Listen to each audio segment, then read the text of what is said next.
Bismillahirrahmanirrahim. Assalamualaikum warahmatullahi wabarakatuh. Selamat pagi, salam sejahtera bagi kita semuanya. Om Swastiastu, Namo Buddhaya, salam kebajikan. Yang saya hormati Bapak Wakil Presiden, para Menko, para Menteri, yang saya hormati seluruh ketua dan pimpinan lembaga yang hadir, yang tidak bisa saya sebut satu persatu. Bapak Ibu sekalian yang saya hormati,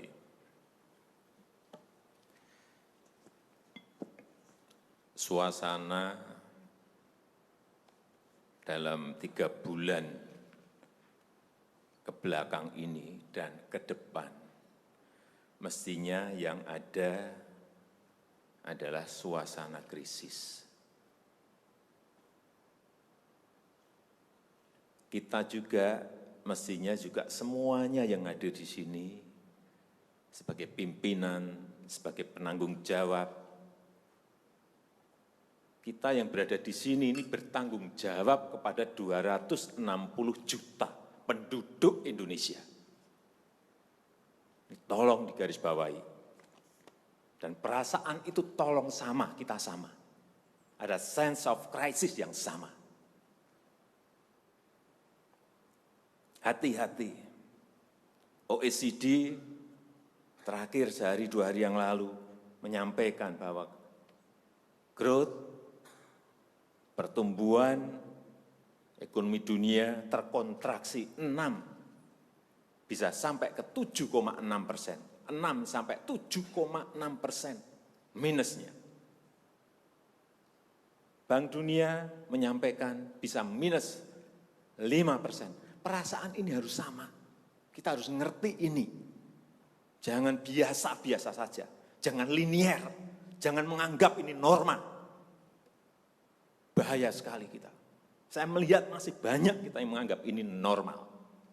Nah kalau saya lihat, Bapak, Ibu, dan saudara-saudara masih ada yang melihat ini sebagai sebuah masih normal, berbahaya sekali. Kerja masih biasa-biasa saja.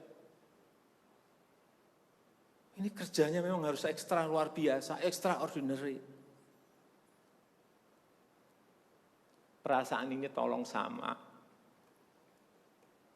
Kita harus sama perasaannya, kalau ada yang berbeda satu saja sudah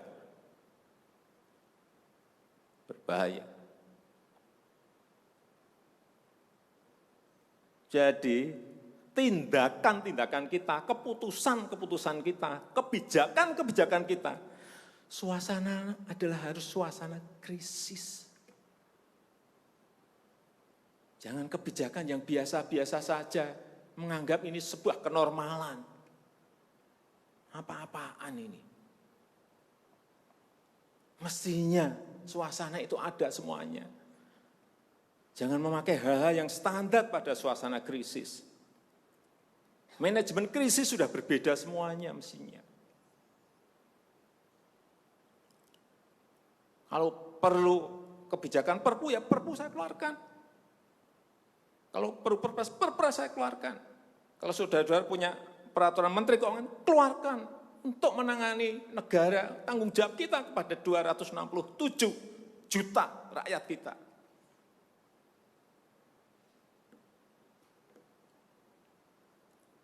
Saya lihat masih banyak kita ini yang seperti biasa-biasa saja.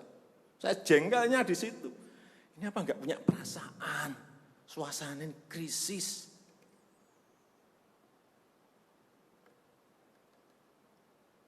Yang kedua, saya perlu ingatkan belanja-belanja di kementerian. Saya lihat laporan masih biasa-biasa saja. Segera keluarkan belanja itu secepat-cepatnya karena uang beredar akan semakin banyak. Konsumsi masyarakat nanti akan naik. Jadi belanja-belanja kementerian tolong dipercepat. Sekali lagi, jangan menganggap ini biasa-biasa saja. Percepat, kalau ada hambatan, keluarkan peraturan menterinya agar cepat. Kalau perlu perpres, keluarkan perpresnya.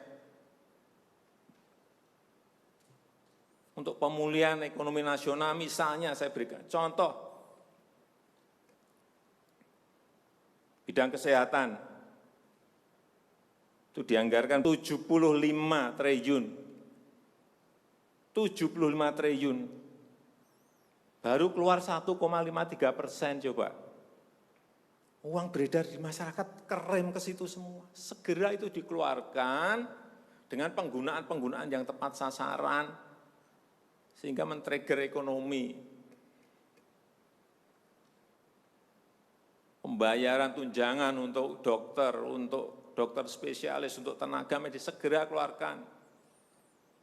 Belanja-belanja untuk peralatan segera keluarkan. Ini sudah disediakan 70-an triliun seperti itu. Bansos yang ditunggu masyarakat, segera keluarkan. Kalau ada masalah, lakukan tindakan-tindakan lapangan. Meskipun sudah lumayan, tapi baru lumayan. Ini extraordinary. Harusnya 100%. Di bidang ekonomi juga sama. Segera stimulus ekonomi bisa masuk ke usaha kecil, usaha mikro. Mereka nunggu semuanya. Jangan biarkan mereka mati dulu baru kita bantu, enggak ada artinya.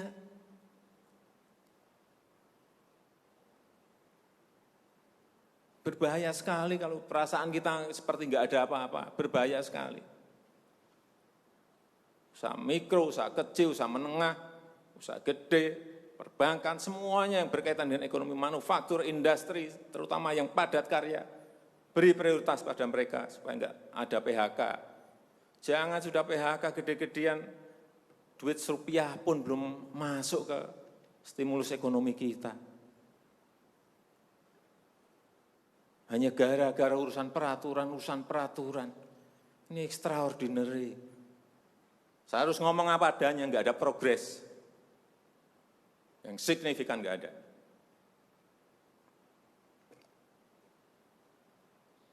Kalau mau minta perpu lagi, saya buatin perpu. Kalau saudara belum cukup, asal untuk rakyat, asal untuk negara. Saya pertaruhkan reputasi politik saya.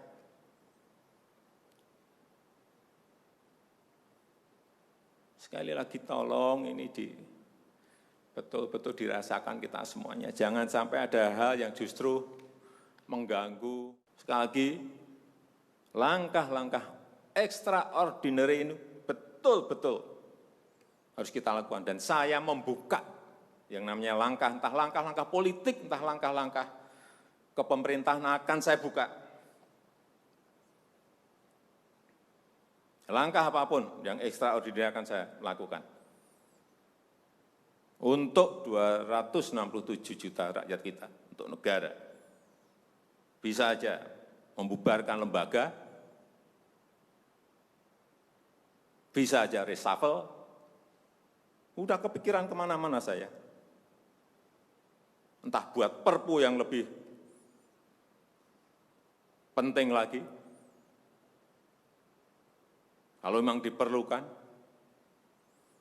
karena memang suasana ini harus ada. Kalau suasana ini tidak, Bapak Ibu tidak merasakan itu, sudah. Artinya tindakan-tindakan yang extraordinary keras akan saya lakukan. Saya rasa itu yang bisa saya sampaikan pada kesempatan yang baik ini. Saya betul-betul minta pada Bapak Ibu dan saudara-saudara sekalian, mengerti, memahami apa yang tadi saya sampaikan. Kerja keras dalam suasana seperti ini sangat diperlukan. Kecepatan dalam suasana seperti ini sangat diperlukan. Tindakan-tindakan di luar standar saat ini sangat diperlukan dalam manajemen krisis. Sekali lagi, kalau payung hukum masih diperlukan, saya akan siapkan. Saya rasa itu yang bisa saya sampaikan. Terima kasih. Assalamualaikum warahmatullahi wabarakatuh.